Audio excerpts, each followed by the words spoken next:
In 2307, Celestial Being, a paramilitary organization armed with 4 Gundam mobile suits, took on the world to eradicate war.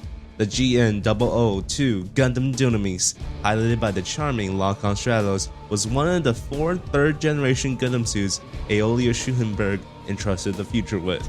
Equipped with the incredible GN drive, Dynames is capable of overpowering any of the top mobile suits of the era, such as the Flag, the ENAC, and the Tierin. Being the range specialist of the 4 Celestial Being mobile suits, Dynames provides pinpoint accurate fire support for the other Gundams through their battles and acts as a recon specialist too. By using compressed particles in its long-range GN sniper rifle, it can easily punch through most enemies. However, don't think for a second that just because Dynames is a sniper, it will be vulnerable at close range. For a while, the Gundam's overwhelming presence made it virtually untouchable on the battlefield. Eventually though, the ever-evolving technologies pushed lock-on skills to the limit against mobile suits of the same caliber. In the game, Dynames is an all-range mobile suit with 2 weapon loadouts and great supportive abilities. You'll establish area control and put down an impressive amount of suppressive fire. If you have exceptional aim and love playing all-range fighters, you'll want to learn how to play Gundam Dynames.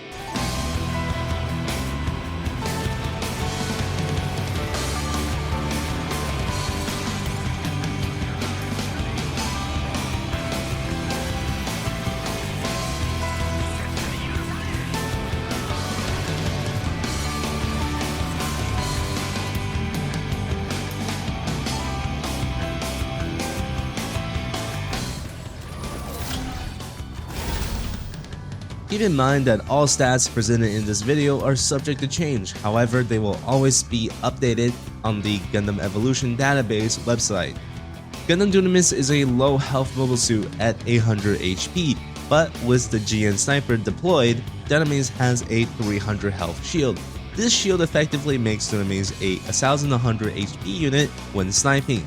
We'll cover how to use the shield better later on.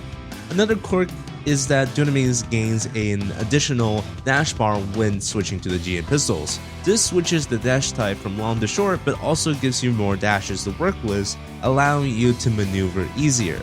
We'll talk about the movement more in depth later, but right now, let's focus on the shooting.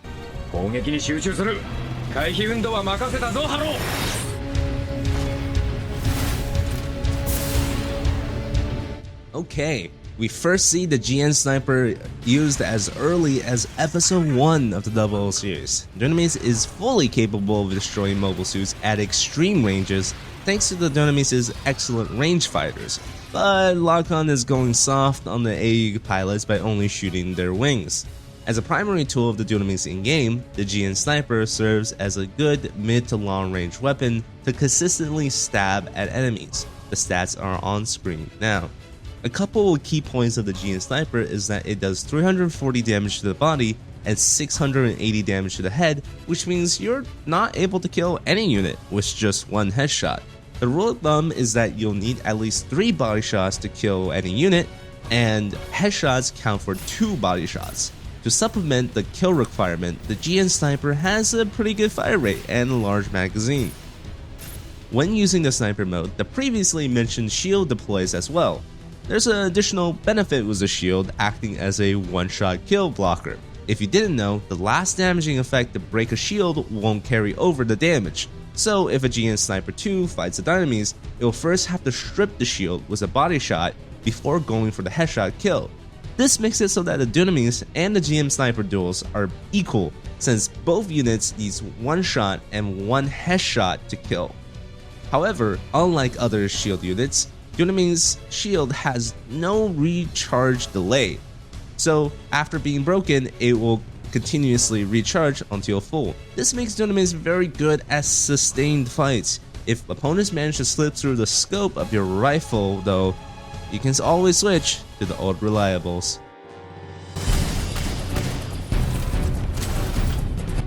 The GN pistols are the secondary weapons meant for close-range combat. The first time we see Dynames use his pistols is against peon mobile workers in episode 3. However, the funniest use of the GN pistol is in this clip. ジョシュアフォーメーションを崩すな体調をずらして空中変形いつまでも自分だけのものと思って何 Joshua is an absolute fucking goon. In the game, the pistols are short-range backup weapons that have a major bonus to using them. And this bonus is that you get a second dash bar. When you switch the GM pistols, you'll automatically also refuel 25% of your boost gauge, and also start your dash recovery. This means you can use the pistols to either get out of sticky situations or get very aggressive and finish off a kill with them. The GM pistols actually have better damage per seconds than the Mess's pistol at short range, and are perfectly capable of putting down a lot of damage. Another huge bonus to this ability is that the weapon automatically reloads when not in use. That's right, both the pistol and the sniper rifle reloads when on the back. The GN sniper will reload within 4 seconds, and the pistols will reload within 3 seconds of not use. This system encourages you to always switch weapons and get aggressive with your playstyle. Especially, the long reload times of the Dynames weapons really encourage you to do this. Another reason to get aggressive is that you can use this dash technique I found when playing the Dynames. Start with a GN sniper and perform a long dash while switching to the pistols immediately. Switch back and you'll be able to dash again very soon. This allows you to cover a lot of ground very quickly and get into the position before anyone else while keeping your boost gauge basically full.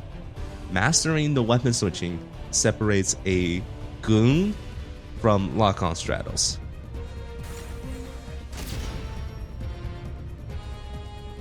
We first see the lower region stored GN missiles during episode 8 in order to counter a ramming attack from an empty transport.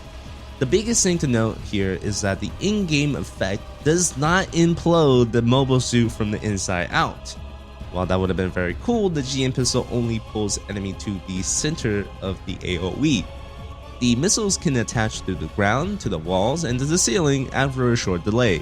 A black hole will be activated after that delay, and it will pull any enemies caught in that AoE at that moment of activation to the middle. Note that you can pull people into the air if you aim it at a wall or a ceiling. While in the air, most units lose massive DPS due to accuracy loss and the inability to zoom in. For example, if you pull a GM sniper into the air, he cannot zoom in.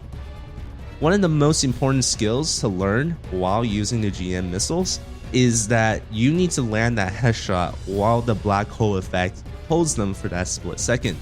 You only have a short amount, which is a second, and that should be enough to pop them in the head and get that 680 headshot damage. A tip to using the black hole missiles though is to predict where your enemies will be, since there is a relatively large activation delay. The missiles are slow and there's a 0.8 second activation delay after the missiles hit a wall or something.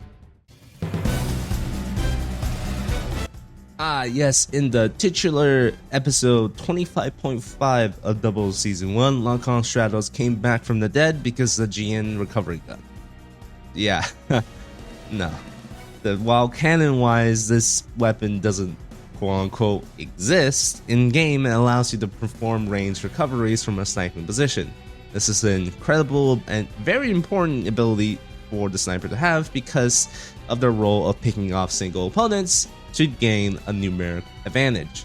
If the Dynames didn't have this, I think that would have been okay, but I feel like they wanted to make sure that you can use GM Sniper 2 and Dynames pretty interchangeably on sniping positions, so having that recovery gun means that you don't have to move too much when trying to revive teammates, and that is a great bonus.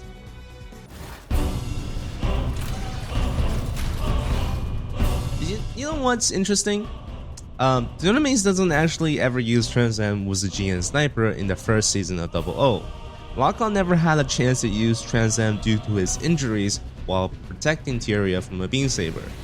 With his right eye gone, he wasn't able to fully take advantage of his sniping skills during Trans Am, and thus he never used it.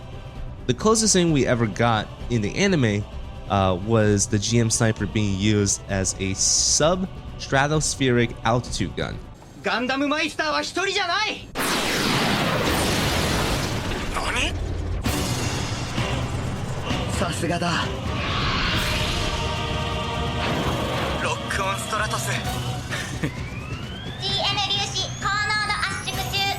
チャージ完了まで20、19、18、17。チャージ完了。狙い撃つぜ。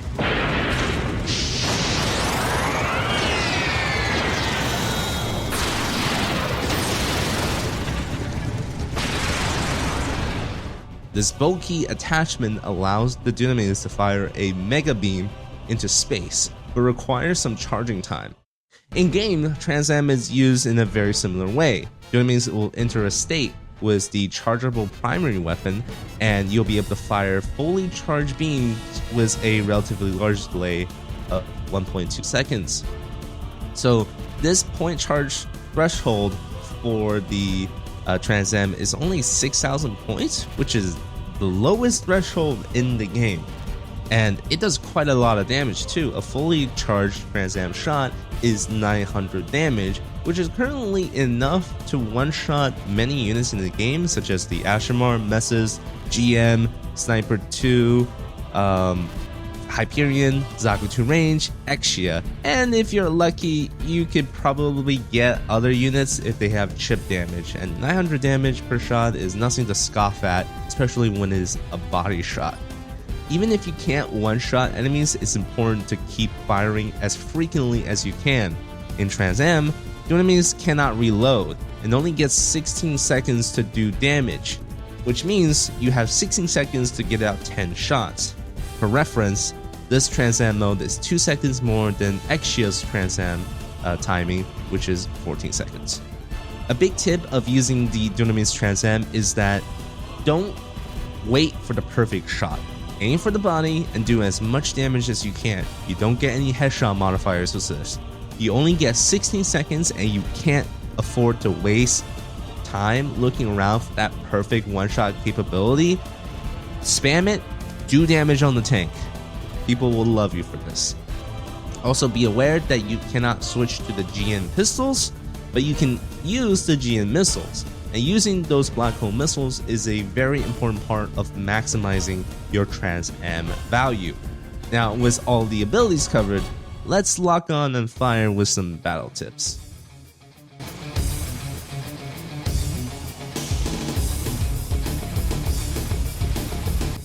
There are 3 primary tips I have for general Dynames play. One is pick the right situation. You cannot brute force play Dynames in every team composition. And you can't play this in every map. There are times where it's 100% better to switch off to a Pale, Gundam, or Marasai. Do not be afraid to lose the ultimate charge because it's so low anyways. It's important to remember that Dynames is a sniper and he's gonna need a lot of support and a lot of space creation from your team. So if you're being flanked all the time and being killed by the Zaku 2 range or something, switch off. The second tip I have is playing with your cooldowns. Since shield starts recharging with no delay and charges even if you're damaged, you want to consistently switch on and off the GN sniper rifle and put down more sustained fire with the GN pistols. It is, in my opinion, always better to switch to the pistols and lay down some more fire rather than waiting for your rifle to reload. A pro Dynames can play with both weapons and manage all ranges at different times. The third tip I have is sticking with a buddy is pretty damn important. Just like in the show, Dynames pairs really well with another mobile suit and is technically better at solo missions than the GM Sniper 2. Being an all-range fighter with 2 supportive abilities, Dynames can really fill the gap with any other mobile suits, but the best pairings I've really come to love is that if you have a Sazabi or a Mahiru. A Sazabi is obvious, it is a big tank, and it also gives you wall hacks. But weirdly enough, I'm starting to really like the Mahiro rework, where he fills all of the pain spots that Dynames cannot fill. Dynames cannot really harass around corners that well. He needs long sight lines, and Dynames also lacks AoE and is weak to melee. Mahiro can fire around corners, has huge amounts of AoE, and honestly can deal with melees kinda well with the kick nowadays. So pairing these two together, and you have a pretty cool combo, in my opinion. And that's it for How to Dynames. I hope you enjoyed everything I covered here, and I definitely want to hear about your tips in the comments below. Consider becoming a flag fighter on Patreon to support the database, and remember to get some water, touch some grass, and I'll see you later. Adios.